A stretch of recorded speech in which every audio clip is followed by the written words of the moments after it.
questions. So go ahead, Juan Carlos. Thank you. Welcome to this collective harakiri. Why didn't anybody notice? Economists and the crisis. Welcome. So this is the guidelines that Jordi gave us for this panel discussion, which is basically 1, 2, 3 questions plus a collective harakiri question. So let me see how I go. Let me go for the first, which is talking about the title. Is it really the case that nobody noticed? The answer is no. Okay? Many people had for long been warning about the risk of excessive indebtedness, both on the side of countries, governments, individuals. I have seen many, many papers talking about that prior to the crisis. Did we have a real estate collapse months before the crisis? The answer is yes. Didn't anybody notice? Well, actually, no. Barcelona GSC professor, where is he? Is he around? Jose. Jose had been warning about that for years. So people do notice. So let's move on.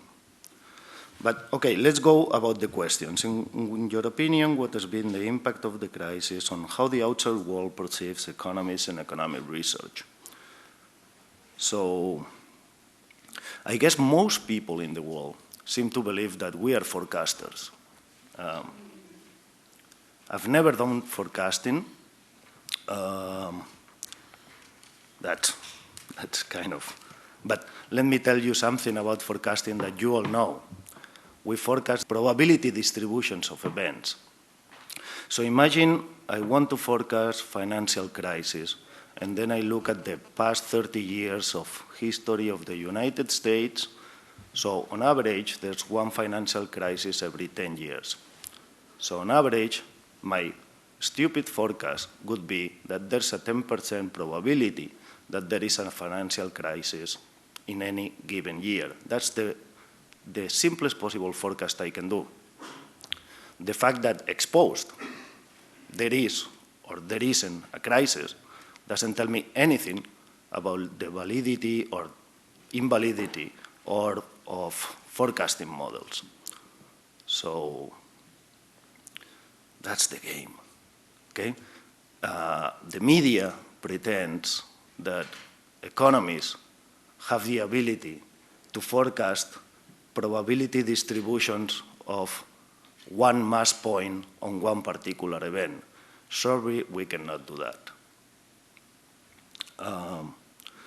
There's also an issue about how we are perceived and our research is perceived, which is the fact that I guess most of us are not very inclined to participate in media events, with few exceptions.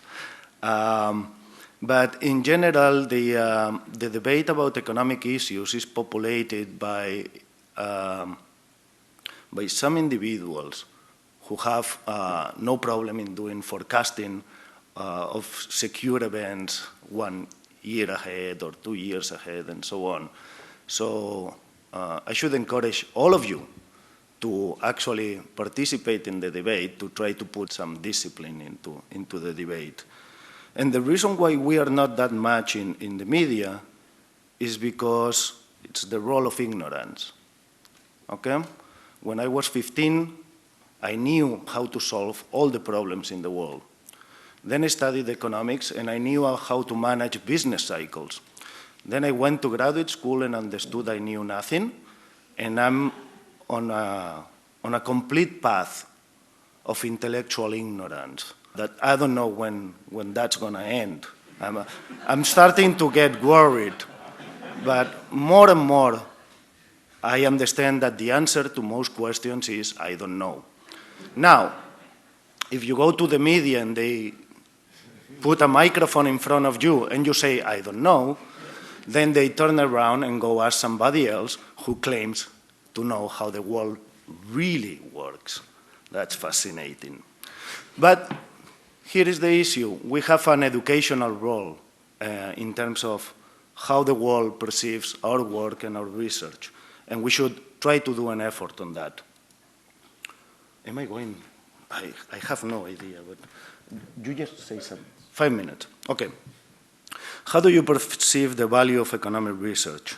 A lost generation educated in the use of valueless, even harmful mathematical models, and education that make them incapable of conducting sensible economic policy. Wow.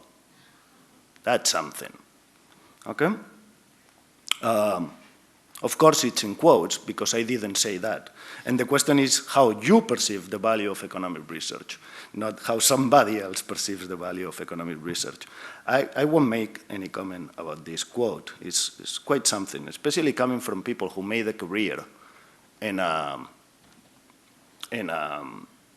reputation that allows them to act as world gurus on economic terms based on mathematical useless models. So what's the value of research for me?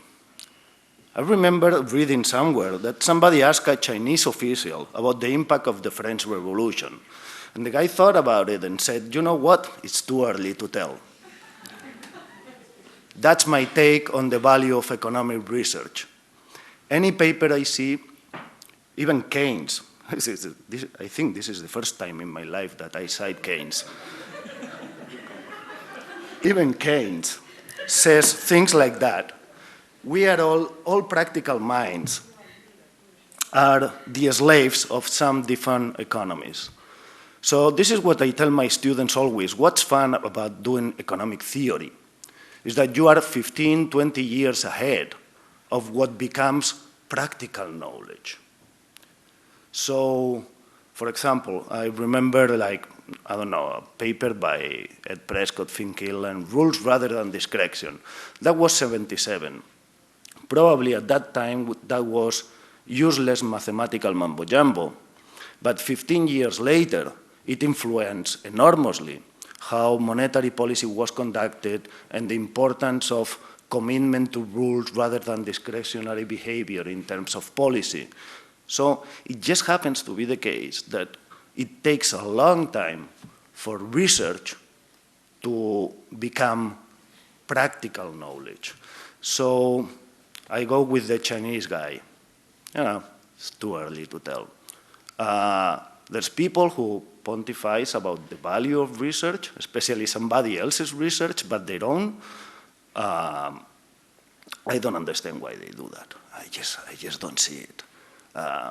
There's papers who get a lot of attention instantly and everybody forgets about them in 10 years and the other way around. Do I have a theory of why that happens and how this works? I don't, sorry. Okay, last question. Are we to blame, we collectively, Harakiri style, for the great financial crisis, as some even famous colleagues would claim? My take on that is no way. Okay? We are like doctors. We just have something very complicated in your hands. Doctors have bodies in their hands. They are very complicated things as well. And they don't know how things work. They don't know how the brain works. They don't know what happens, why some people respond to some treatments and some others don't. They don't know a lot of stuff. Guess what? We neither. And the more and more you work and do research, the less and less you understand. And every time you identify a particular problem and think you've solved it, you might have solved it, but it opens an entire window for new problems. For example, 50, 80 years ago, nobody was very worried about Alzheimer's. Now that we know how to make people live longer, we have to worry about Alzheimer's. That's our game. We'll never run out of problems, and our ignorance will be infinite always.